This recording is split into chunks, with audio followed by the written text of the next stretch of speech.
Hello friends, स्वागत है आप सभी लोगों का सीटेट 2024 के लिए साइकोलॉजी की एक और न्यू क्लास में। तो फ्रेंड्स, आज की हमारी साइकोलॉजी की क्लास नंबर 5 है।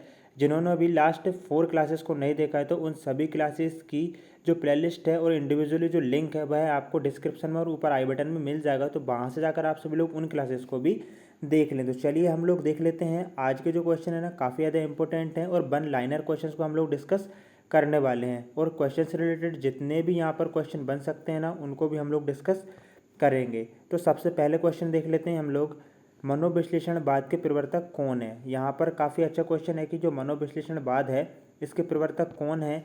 तो इसका आंसर देख लेते हैं। इसका आंसर है फ्रायड। मनोविश्लेषणवाद के प्रवर्तक के रूप में फ्रायड को जाना जाता है। इन्होंने व्यक्तित्व, ठीक है ना, और मन के तीन भेद बताएं। व्यक्तित्व के यहाँ पर हम बात करेंगे इड, ईगो और सुपर ईगो। और यहाँ पर हम बात करें मन के चेतन, अर्धचेतन और अवचेतन के रूप में इन्होंने 3 भेद बताए हैं। तो आपको याद रखना है, मनोविश्लेषणवाद के प्रवर्तक फ्रायड हैं, ठीक है। व्यक्तित्व के 3 भेद बताएं, इड, ईगो, सुपर ईगो। और यहाँ पर हम कहेंगे कि यहाँ पर जो मन है उसके भी 3 भेद हैं, ठीक है। कौन कौन से? चेतन, अपचेतन और अर्धचेतन के रूप में इन्होंने इसको दर्शाया है। नेक्स्ट क्वेश्चन को देखिएगा। यहाँ पर मानसिक परीक्षण की विधि विकसित करने वाले विद्वान कौन थे। देखिएगा, मानसिक परीक्षण की जो विधि है उसको विकसित करने वाले विद्वान कौन थे। तो इसका आंसर हो जाएगा विनय, ठीक है ना। क्या? विनय जो है ना, इन्होंने मानसिक परीक्षण की विधि को विकसित किया था, विनय ने किया था, याद रखना। नेक्स्ट क्वेश्चन है, मनोविज्ञान को विशुद्ध विज्ञान माना है। तो मनोविज्ञान को विशुद्ध विज्ञान किसने माना है।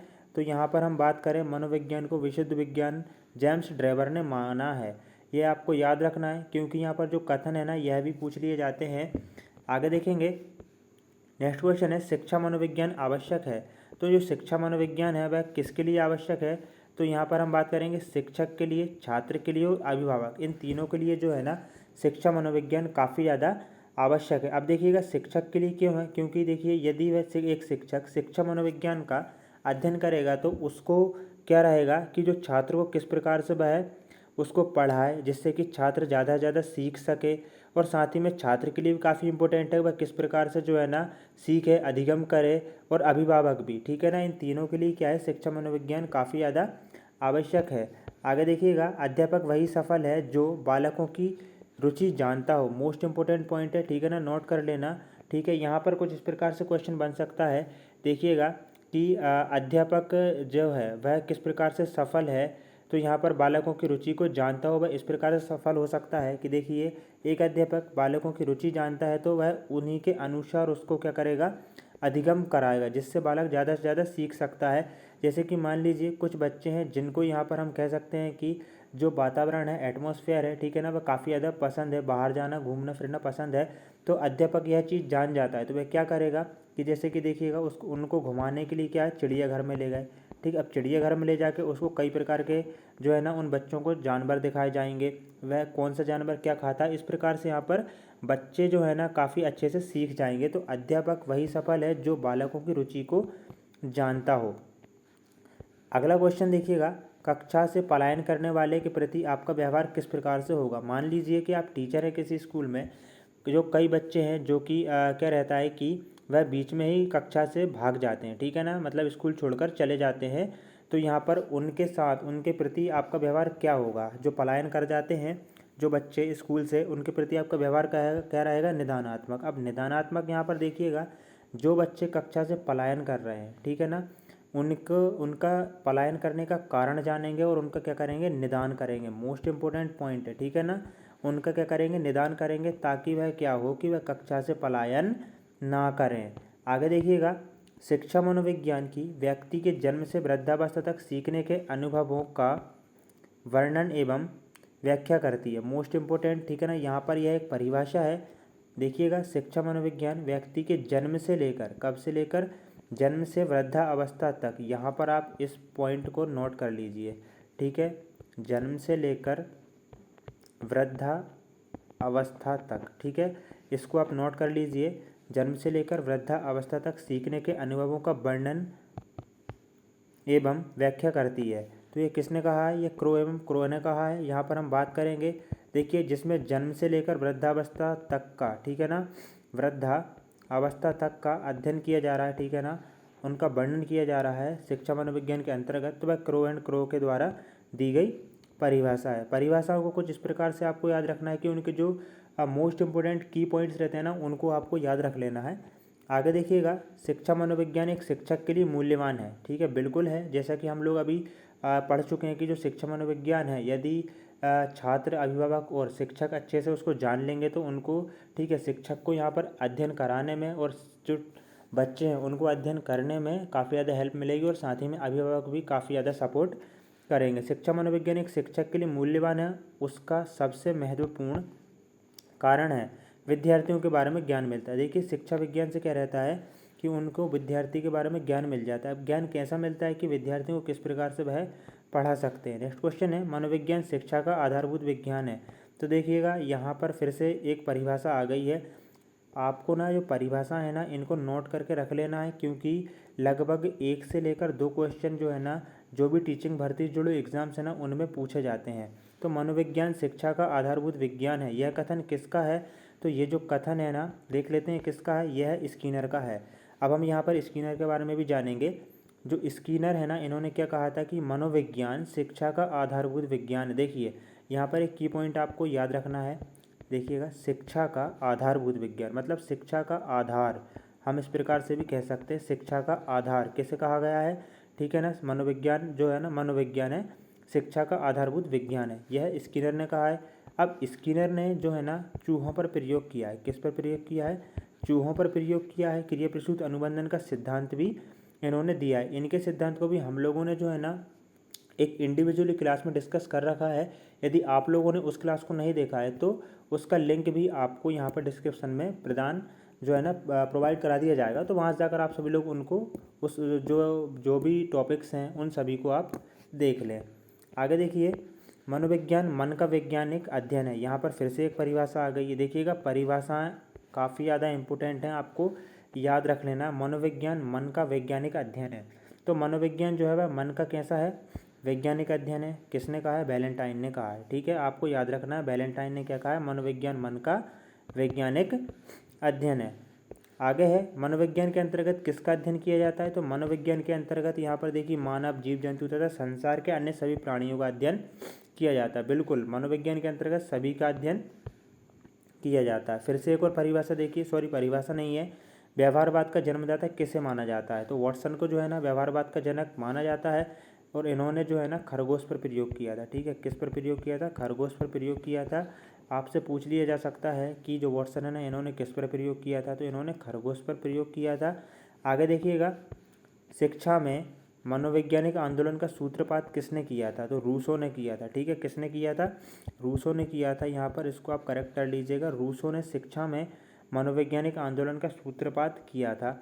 अब देखिएगा, रूसो की एक पुस्तक है, ठीक है, एमिल, क्या है? एमिल है। तो इसको भी आपको याद रख लेना है, क्योंकि पुस्तकों से रिलेटेड भी क्वेश्चन पूछ लिए जाते हैं। अब हमने यहाँ पर रूसो की पुस्तक के बारे में जान लिया, तो थोड़ा हम लोग यहाँ पर अरस्तू के बारे में भी जान लेते हैं। ठीक है, अब एक पुस्तक है डी एनिमा। कौन सी है?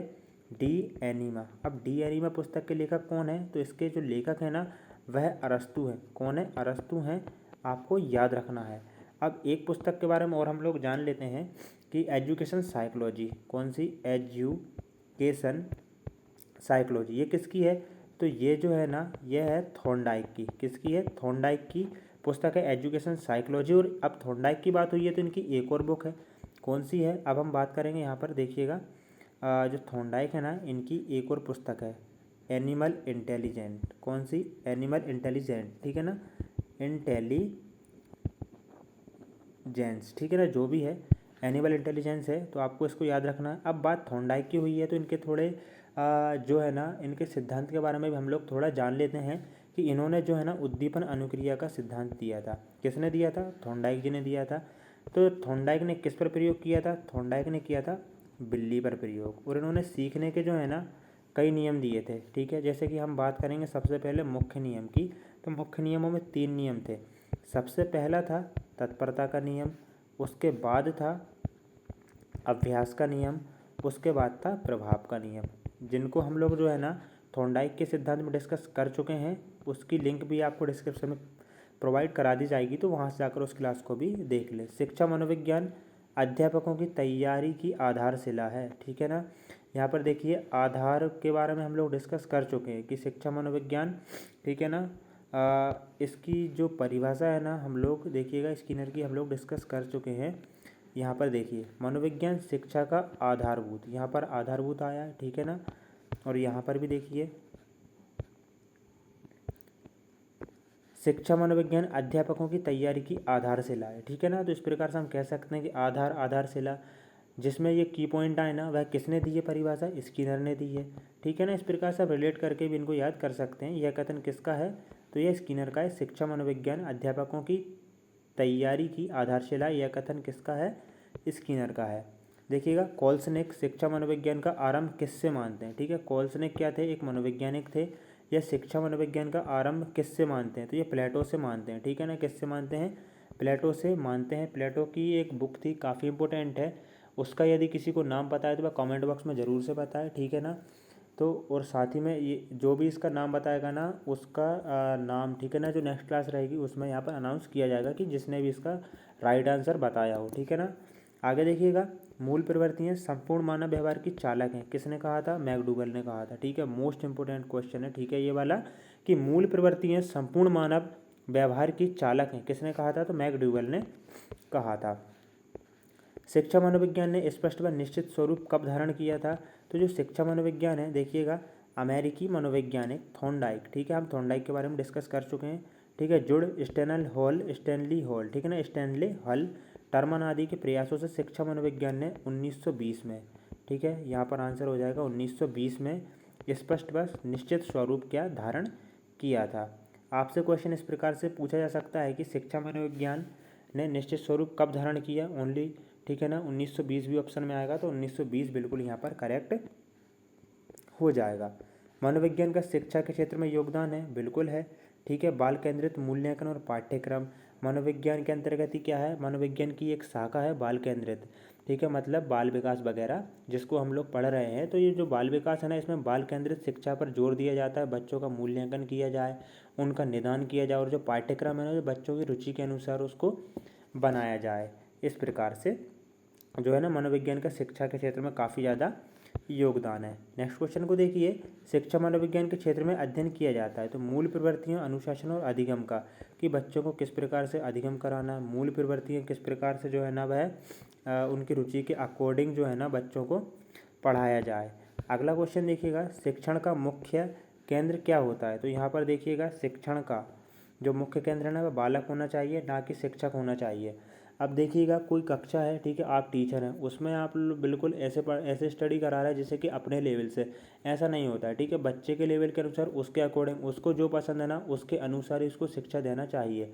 जैसे कि देखिएगा आप पेड़ पौधों के बारे में बता रहे हैं, उससे बेटर तो ये होगा कि आप उसे कक्षा में ना बताकर आसपास कोई बगीचे में या जहाँ पर काफ़ी ज़्यादा पेड़ पौधे हो वहाँ पर ले जाकर यदि उनको आप बताएंगे ना, तो वह काफ़ी अच्छे से समझ जाएंगे उसके बारे में। तो इस प्रकार से शिक्षण का जो केंद्र बिंदु होना चाहिए वो क्या होना चाहिए, बालक होना चाहिए, उसी के अकॉर्डिंग उसको शिक्षा प्रदान की जानी चाहिए। नेक्स्ट क्वेश्चन है, मनोविज्ञान शिक्षक को अनेक धारणाएं और सिद्धांत प्रदान करके उसकी उन्नति में योग देता है, यह कथन किसका है, ठीक है ना। देखिए आज की इस क्लास में ना परिभाषाओं से रिलेटेड काफ़ी ज़्यादा क्वेश्चन आ चुके हैं, लगभग 5 क्वेश्चन जो है ना हम लोग डिस्कस कर चुके हैं। यहाँ पर आपको हम बता दें कि हम लोग 500 क्वेश्चंस की सीरीज़ को यहाँ पर कर रहे हैं, कि लगभग हम जो 500 क्वेश्चंस हैं ना उनमें जितने भी इम्पोर्टेंट क्वेश्चंस हैं अकॉर्डिंग टू एग्ज़ाम, मतलब कि अकॉर्डिंग टू जो भी एग्ज़ाम है उसके अनुसार जो इम्पोर्टेंट है उनको डिस्कस कर लेंगे। तो ये कुप्पू स्वामी ने कहा था, मनोविज्ञान शिक्षक को, जो मनोविज्ञान है वह शिक्षक को अनेक धारणाएं, ठीक है, और कई सिद्धांत प्रदान करके उसकी उन्नति में क्या करता है, सहायता करता है, जिससे कि वह बच्चे को काफ़ी अच्छी तरीके से पढ़ा सके, उन्नति में योग देता है। यह किसने कहा है, तो यह कुप्पू स्वामी ने कहा है। एक बार फिर से हम इसको डिस्कस कर लेते हैं, मनोविज्ञान शिक्षक को अनेक धारणाएं और सिद्धांत प्रदान करके उसकी उन्नति में योग देता है, तो यह कथन किसका है, यह किसने कहा है, तो कुप्पू स्वामी ने कहा है। आगे देखिएगा नेक्स्ट क्वेश्चन है, आधुनिक मनोविज्ञान का संबंध व्यवहार की खोज से है, यह परिभाषा किसने दी है, ठीक है ना, यह किसकी है। तो यहाँ पर देखिए आधुनिक मनोविज्ञान का संबंध, जो आधुनिक है प्रेजेंट टाइम में जो मनोविज्ञान है उसका संबंध व्यवहार की खोज से है, किससे है, व्यवहार की खोज से है, तो यह मन ने कहा है, किसने कहा है, मन ने। अब ठीक है ना, मन मतलब एक मनोवैज्ञानिक थे, आपको याद रखना है, ठीक है ना। मन का मतलब मन से नहीं, मन एक मनोवैज्ञानिक का नाम है। मनोविज्ञान के अंग्रेजी पर्याय साइकोलॉजी शब्द की उत्पत्ति किससे हुई है, तो ग्रीक भाषा से इसकी उत्पत्ति हुई है। आगे देखिएगा, शिक्षा मनोविज्ञान की विषय सामग्री किससे संबंधित है, तो सीखने से रिलेटेड है कि जो अधिगम है ना वह शिक्षा मनोविज्ञान है उसकी विषय सामग्री से संबंधित माना जाता है। शिक्षा मनोविज्ञान की प्रकृति कैसी है, तो वैज्ञानिक प्रकृति जो है ना वह शिक्षा मनोविज्ञान की प्रकृति है। आगे देखिएगा, शिक्षा में बालक का संबंध किससे होता है, तो शिक्षा में बालक का संबंध शिक्षक से भी होता है, ठीक है, क्योंकि शिक्षक ही तो उसे अधिगम करवाएगा, करेंगे बच्चे ही, बट क्या रहेगा कि शिक्षक करवाएगा। विषय वस्तु, किस विषय वस्तु को वह सीख रहा है, किस विषय वस्तु पर उनका डिस्कस चल रहा है, और समाज, क्योंकि आसपास का जो समाज रहता है ना उससे बच्चे काफ़ी ज़्यादा बहुत कुछ सीखते हैं। जैसे कि आपने देखा होगा, जिस प्रकार के समाज में बच्चा रहता है ना वह उसी प्रकार के एटमॉस्फेयर के अकॉर्डिंग वैसा ही उसका व्यवहार रहता है, वैसा ही उसका चरित्र रहता है। इसलिए तो कहा जाता है कि बच्चों को जो है ना काफ़ी अच्छा एटमॉस्फेयर उनको दिया जाए, बच्चों के सामने लड़ाई झगड़े ना किए जाएं, जिससे कि वह उनके जो भी व्यवहार है उस पर बिल्कुल भी यहाँ पर इफ़ेक्ट ना पड़े। तो शिक्षा में बालक का संबंध किससे, शिक्षक, विषय वस्तु और समाज से होता है। नेक्स्ट क्वेश्चन को देखिएगा, शिक्षक मनोविज्ञान का उपयोग किसके लिए करता है, शिक्षक जो मनोविज्ञान है उसका उपयोग किसके लिए करता है, खुद के लिए करता है और बालक के लिए करता है और अनुशासन के लिए भी करता है। मूल्यांकन किसके लिए आवश्यक है, तो मूल्यांकन है ना, देखिएगा मूल्यांकन शिक्षक के लिए भी आवश्यक है, और यहाँ पर हम बात करेंगे बालक के लिए तो बिल्कुल है ही। यहाँ पर क्यों, क्योंकि शिक्षक मूल्यांकन खुद का करेगा कि वह, मतलब देखिए बच्चों को उसने सिखाया कुछ, हम एक एग्जाम्पल मान लेते हैं कि उसने बच्चों को कुछ सिखाया और बच्चों को फिर वह क्या करेगा, उनका मूल्यांकन करेगा। काफ़ी बच्चों ने जो है ना सीख लिया है और काफ़ी बच्चों ने नहीं सीखा है, तो यहाँ पर हम कह सकते हैं 100 में से 75 बच्चों जो है ना उसकी बात समझ में आ गई है, उसके द्वारा जो भी पढ़ाया गया है, जो भी सिखाया गया है बच्चे समझ गए। तो इससे यह हम कह सकते हैं कि जो शिक्षक है ना उसने काफ़ी अच्छे से उनको अधिगम करवाया है। तो इस प्रकार से जो है ना उसका भी मूल्यांकन हो जाएगा। तो इसका आंसर छात्र और शिक्षक दोनों के लिए बिल्कुल। अगला क्वेश्चन देखिएगा, शिक्षा मनोविज्ञान का अध्ययन अध्यापक को इसलिए करना चाहिए ताकि इससे वह अपने शिक्षण को प्रभावी बना सकता है। यदि वह शिक्षा मनोविज्ञान का अध्ययन करेगा तो वह अपने शिक्षण को काफ़ी ज़्यादा प्रभावी बना लेगा।